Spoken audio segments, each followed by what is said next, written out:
So we're live. We're live again, and thank you for coming back. And here we are with executive committee members of the Miss International Queen Philippines, and they're going live again. We're going live again with them kasi meron silang sasabihin about sa mga bagay-bagay na talagang tinatanong ng karamihan. Yes, first and foremost, gusto po muna namin magpasalamat sa presence ninyo. Alam po namin very short notice, but still, alam po namin na galing pa kayo ng Bulacan, pero kayo dito. And Sir Tay, salamat po sa Thank you, of course. Anytime for Miss International Queen Philippines. Thank you so much sa mga kapatid naming vloggers na lagi nakasupport sa MIQ Philippines. Maraming salamat po. Thank you for coming. Yes. Ngayon, linawin muna natin kasi para naging kaakibat na ng Miss International Queen Philippines on its first, second, and third year, palaging may intriga as soon as after the coronation. Parang ano to? Part na ba to na no? Is it tradition? Tradition. Culture na ba siya? Culture na ba siya talaga sa Part. pageantry? Ako po, I would like to take it positively and constructively na ibig sabihin po, is tinatangkilig tayo. Sabi nga po nila, is like, parang kung wala yung mga ganyan, ibig sabihin hindi ka pinapanood. So, para po sa akin, sa amin po, nagpapasalamat kami na positive or constructive criticism. Ibig sabihin po, tinatangkilik ang Miss International Queen Philippines. Ibig sabihin po, nag-grow tayo. Ibig sabihin po, dumadami ang followers natin. And yeah, yun po. So baka nga po, kakambal na. Kambal na, traditional. I think hindi lang sa atin, Sir Tay. I think hindi lang sa MIQ Philippines, kahit sa ang pageant po, Yes. cisgender pageant, sa mga municipal pageant natin. I think, Even Miss Universe. I don't want to mention brands, pero Yes. I think hindi lang po sa MIQ Philippines. So ako po, we take it as a positive thing. Ibig sabihin, pinag-uusapan, inaabangan po tayo. And speaking of controversy, naging controversial yung twist natin sa Miss International Queen Philippines. Of course, explain natin yung nangyaring twist po. Actually, wala kaming twist talaga. Siguro sa sobrang overwhelming kalat-karan during that night. Nasabi niyang twist. Pero to be fair with everybody, talagang we only have 3 winners in Miss International Queen Philippines. Pero sa kagustuhan nga ng Exicom Committee na ma-stretch namin yung cash prizes, we choose the rank 3 and rank 4. Rank 4, rank 5, sorry. Rank 4 and rank 5, sorry. So yun po. So meron kami talagang the-reading stash for them. Kasi nga, sa totoo lang, alam niyo yan, sobrang hirap mamili ng winner during that night. Ang hirap mamili ng 3. Yung 5, sobrang sakit pa rin sa amin. Kung pwede nga lang na 10 yung manalo, why not? Lahat yan, usually lalagyan namin talaga ng ranking. Pero sa kagustuhan ng Exicom talaga na ma-stretch namin yung cash prizes at mabigyan talaga ng award din dahil sobrang lahat naman talaga sila nag-effort. That's the reason kaya kami nagkaroon ng 3rd and 4th during that time. Isa pa po pala, yung connection sa sinabi po ni Sir Tay tungkol sa mga shots. Ito po, hindi po alam ng lahat na bukod po sa Corona, ang sash po ng Miss International Queen, na sash na to, first runner-up, second runner-up, third and fourth, ay galing po ito sa Thailand. Kasama po ito. So, ang mga pinapagawa lang pa natin sa Philippines ay yung mga special awards natin. So, we thought na, meron tayong sash na pang may pinadala. So, Sayang. And of course, na-determine yung 4th and 3rd runner-up. Of course, yung sa top 10. sa top 5 po, Top Ranking rank. ng rank 4. Top 10 First base sa five. performance Ng nila. top, Para top kunin yung 10. top 3. Yeah. Yes, So, yes. yun, ang During nasabi. top 10 semi-finalists. semi-finalists. Yes. Nag-rank 4, si Fort Yes. ang nag-rank. So parang salamat, nabigyan pa sila ng special awards and recognize placement, pa sila, kumbaga. Kasi hindi sila isinapa They pa. deserve naman po yung nga po inaan namin sa Sobrang hirap. Kung pwede lang po na Diyos ko lahat sila manalo, why not? Totoo yan. Diba sabi nga namin this year, ang gaganda ng mga nyo talaga. Parang 90 to 85 to 90% to 95%, and my personal opinion, ang daming talagang pahirapan. Hindi katulad ng first and second edition yun na parang may mga runaway winners na ang dating. Ito parang Salamat po lahat- sa regional directors po natin. It's Wow. because of the Sobra. regional directors. Silang lahat ng original Stage pageant. regional pageants. At first time natin nagkaroon ng regional directors, anong comments, anong messages natin para sa different regions, lalo na sa mga interesado maging regional directors in the future? Siguro messages namin sa kanila talagang again, nasabi ko na yan on stage na talaga huwag kaming iwanan ng mga regional directors namin. And we want them na makasama namin ang mahabang panahon dahil sobrang nakita namin lahat ng effort nila during the event. Yung hirap, pagod, hindi mababayaran yan. At yun yung tumatak dun sa MIQ organization. Kaya talagang yun yung talagang pinag-pray namin everyday na talagang makasama namin sila all throughout of this journey.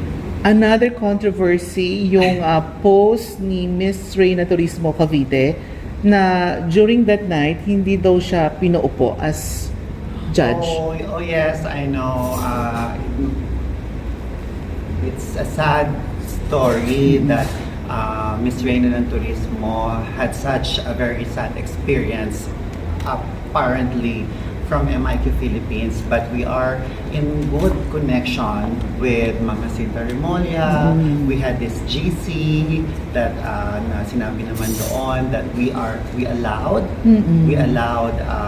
Miss RNT to have a seat on the judging table, and we even of course ang talagang invited po natin doon is si Ma'am Cinta Remolia, but it so happened that they message us na hindi makakapunta dahil sa isang importanteng engagement or emergency, which we understand naman. At nagpapasalamat kami kasi merong hindi mabablanko yung upuan. So, kung makikita po rin natin sa video, nandun po, in-announce po ng ating mga hosts that to represent Ma'am Cinta Remolia is the crowned RNT queen. And nakita namin, of course, doon sa She was messages. called on stage. She was called on stage. Bakit hindi siya nakaakyat? Ako po talaga, hindi ko alam. Sobrang busy So, naman. hindi po totoo. And nakita namin doon sa conversation yung sa private message or GC na pinaupo mo siya. Pinaupo talaga namin Na sila. walang, Siguro kung nagkaroon yes. ng miscommunication dun sa area ng mga hunters na ito. Pero I myself, I am the witness na nakita ko dun talaga nung ina-advise nila na Ma'am Jacinta Remulla is not coming. And sinabi nila na kung pwede daw maging representative si Reyna ng Turismo. And then Michelle replied na yes, if nandoon po siya, let her. So simple as that message po. So siguro po it's a miscommunication lang. So sa lahat po ng mga hindi nakaunawa nung post, that's the real story. Sir David, What happened. Rod, Principal, maybe we can take this opportunity na Yes, to apologize na rin. Yes, If ever opo. so na nagkaroon ng miscommunication. Ako po personally ang lumapit para makasama natin ang si Mama Cinta Remolia, maging supporter po natin sila. We even invited them. We would like to know, all of you to know that MIQ Philippines is supportive of all the pageants. Nakita niyo po yan. We support Win Philippines. Yes. We would like to support RND as well, Reyna ng Turismo. So, kung meron man pong naging misunderstanding, kami na po humihingi ng pasensya, paumanhin po. Pero, gusto ko lang pong namin i-clear that we did not, it's not true that we denied a seat sa taong dapat na nasa seat. Yun lang po. Baka Yes, nagkaroon klaro ng tayo communication. doon. Yes po. Oo. We support Reyna ng Turismo. I am excited to be there. Correct. As per the invitation of Ma'am Cinta, kami po lahat, si Sophia, si Lars, ganun. We are excited and we support every Oo. pageant. Direct. Yeah, we support the Turismo. Kung meron mang pagkukulang, maraming salamat din. And sorry, we apologize sa mga ganung pagkukulang. Pero it's not really mga issues na binabanggit. Yes. Hindi po siya We totoo. embrace them Correct. with open arms. Sabi nila pag namumunga daw, talagang binabato. Ayun nga. Actually, may isa pang mga nababasa kami sa mga comments na sana binigyan daw ng chances na bigyan ng mic. Pero nagkaroon naman ng chances, casual interview. During that's top the 10 mechanics interview. of Miss International Queen from the very beginning. We haven't have question and answer talaga. So parang what we want is tawag nito a casual interview only.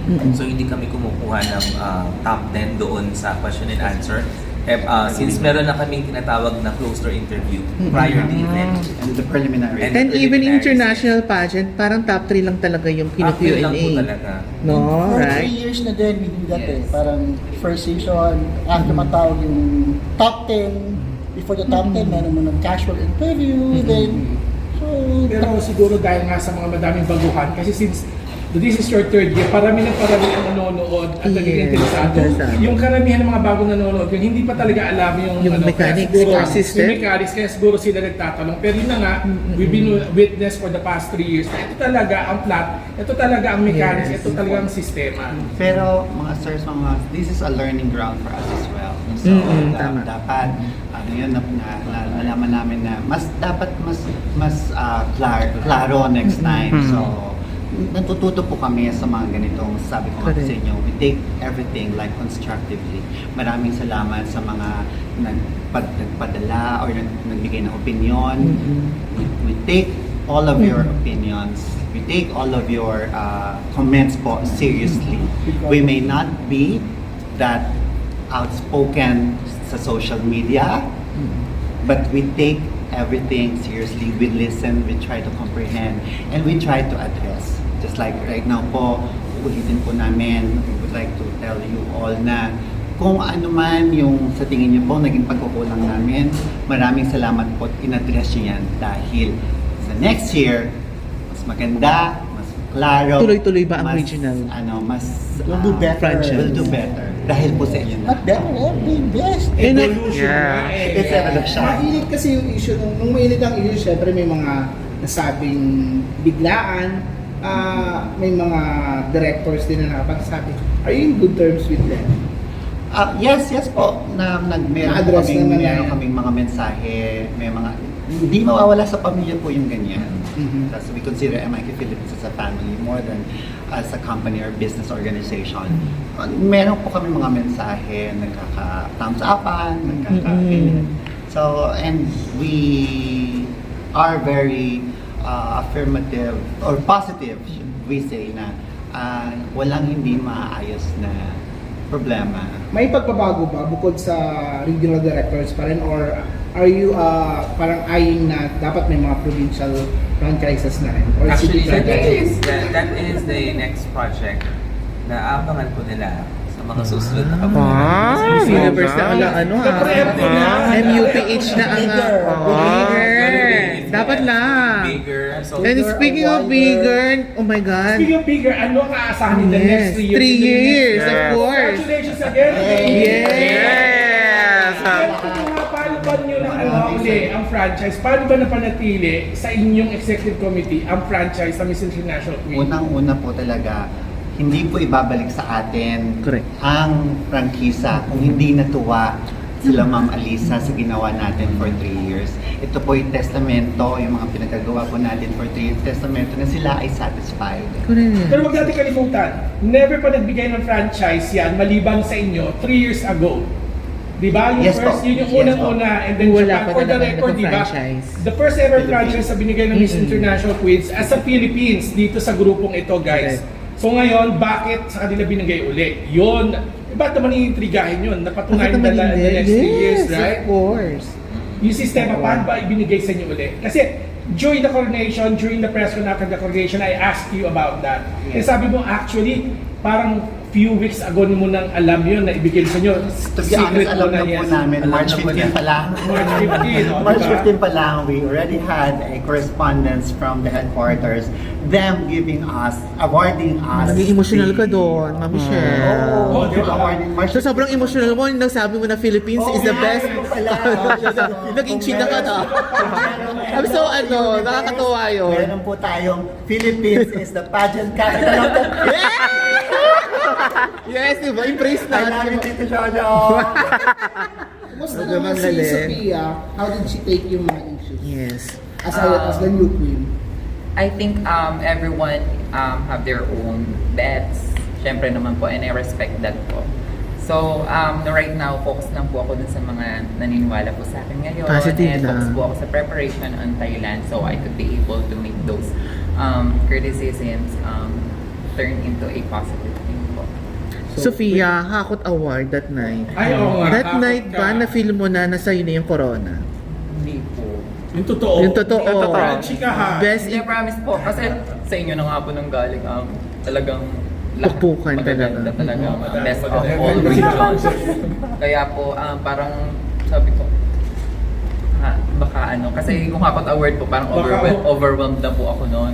Sabi ko, dapat parang nasa pressure ako, sabi ko, dapat panalo ako kasi apat award ako. Hindi ba Bigla ako ng natakot na sponsors. award? Oo. Biglang Sophia, that night kasi after of course, that coronation, bugbugan yung yung social media, yung mga bashing. Nagpapasa ka ba? Or paano yung reaction mo nung that time na saktan ka ba siya? Of course, tao ka lang.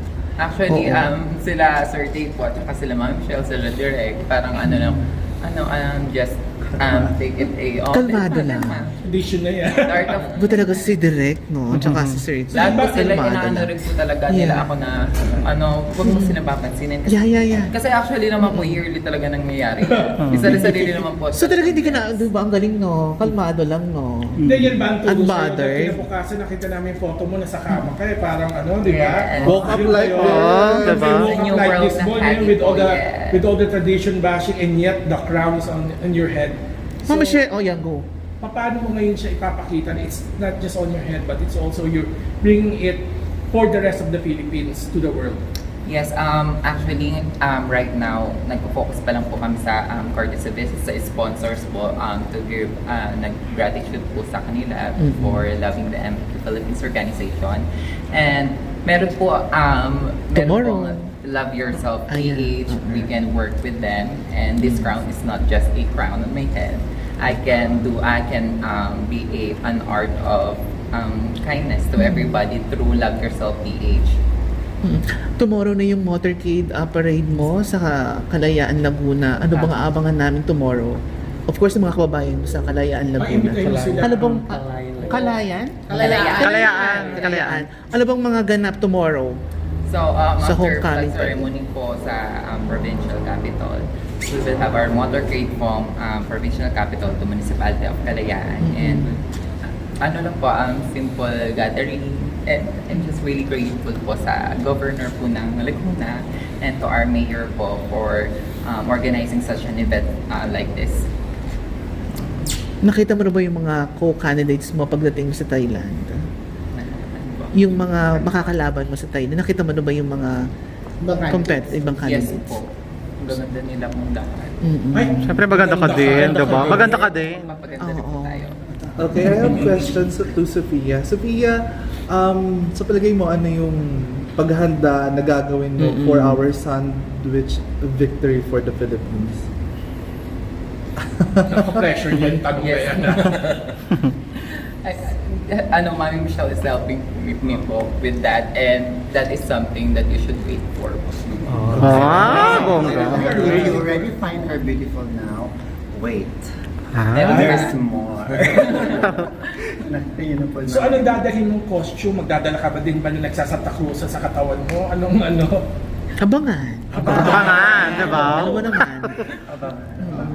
And let me take this opportunity to announce as well that our first runner-up, Queen Nina Similatan, would be representing our country sa Miss Mardi Gras in Australia. And our second runner-up, na si Julian Concepcion, would be representing our country sa Miss Transstar na gagawin sa Brazil.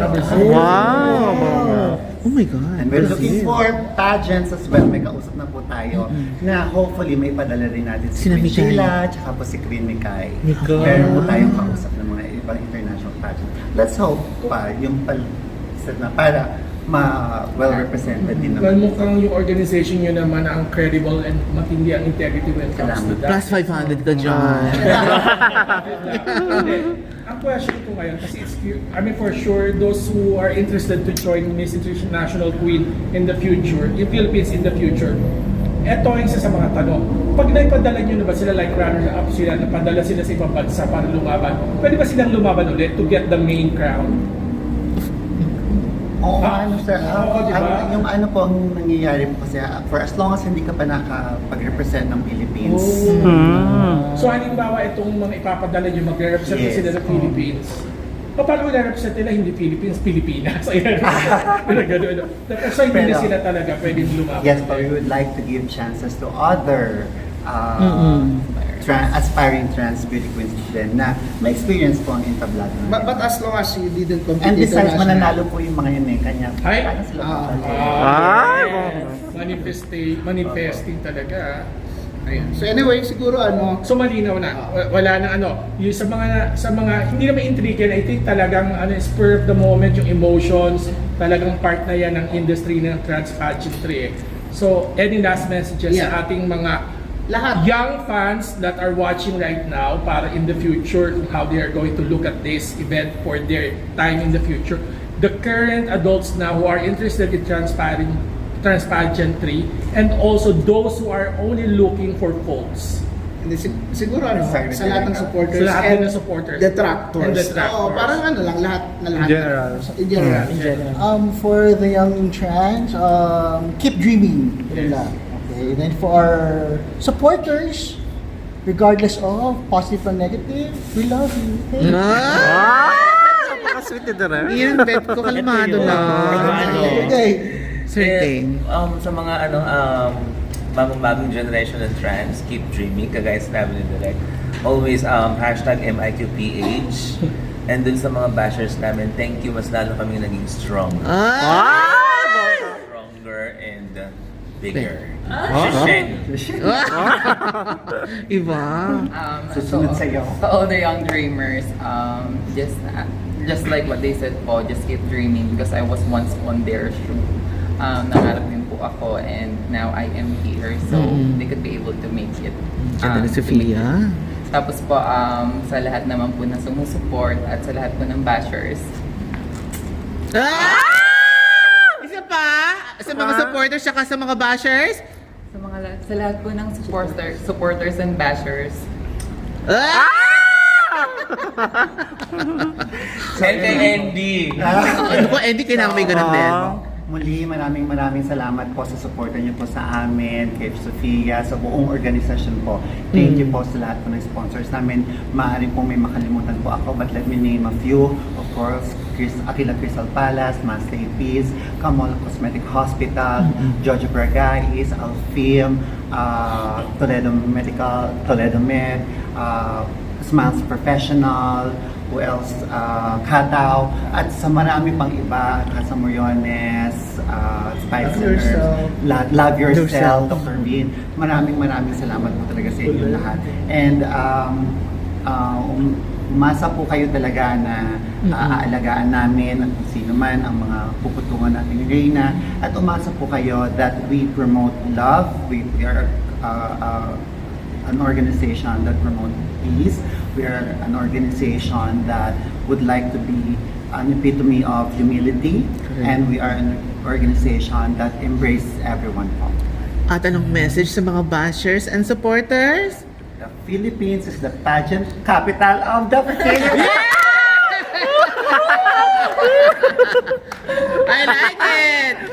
Thank you so much. Thank you. Oo, diba? Kasama yung press ko natin. Sabi ko sa iyo ayaw niya pa